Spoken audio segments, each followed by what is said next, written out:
Sadhguru Nath Maharaj Ki Jai, and welcome to Jagadambe Reads the Holy Books of India, Ramayana 344. As you may remember, Rama was very upset when Sugriva went off on his own to go attack Ravana. I am fully aware of your strength, that you are like Varuna, and yet my mind was sunk in the depths of despair when you went off like that to fight with Ravana. I had at once made up my mind to fight with Ravana, kill him, and then after crowning Vibhishana as the monarch, I had decided to kill myself. I promise you these were my thoughts when I found out you were not there by my side. Sugriva stood with a shamefaced look on his face and said, Rama, when I saw Ravana, who had stolen your wife, who had caused you untold misery, my anger knew no bounds, and how could I hold back?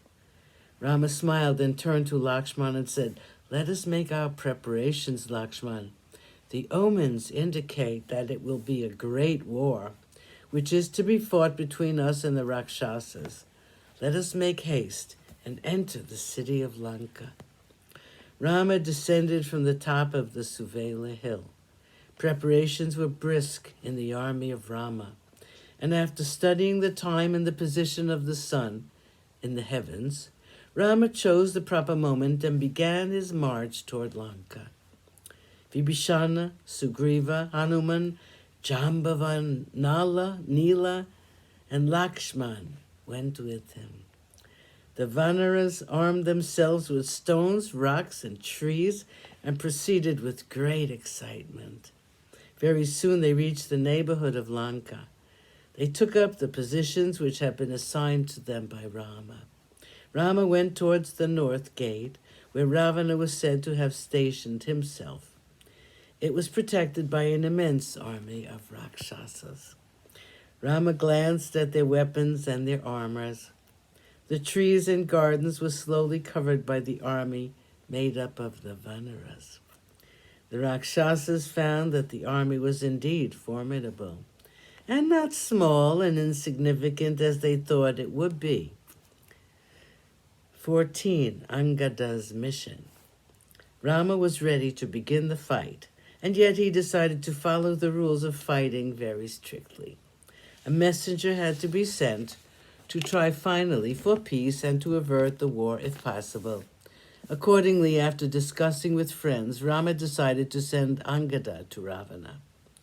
He summoned the young prince and said, Child, you are fearless and you are capable of obeying me, of conveying my message intelligently. So I've decided to send you to Ravana. Go into the city and go to the presence of Ravana. Give him this message. Your glory will soon be lost, and your kingdom too. Your death is very near, since you are lacking in wisdom. You are a thief. Your pursuit of sinfulness against rishis, against the devas, and against all God-fearing people will finally yield fruit. You will reap the reward for all your foul deeds. It is inevitable that you should suffer for your sins. I have come to punish you for stealing my wife. The boons you have obtained from Brahma are of no use to you now. Your pride will soon be humbled. You were very brave when you separated me from my wife and stole her when I was absent. It is time for you to show me your prowess, and let me see how brave you are when you face me in battle. If, however, you agree to return Sita to me and ask forgiveness of me, I will stop this fight. Else, you will have to fight.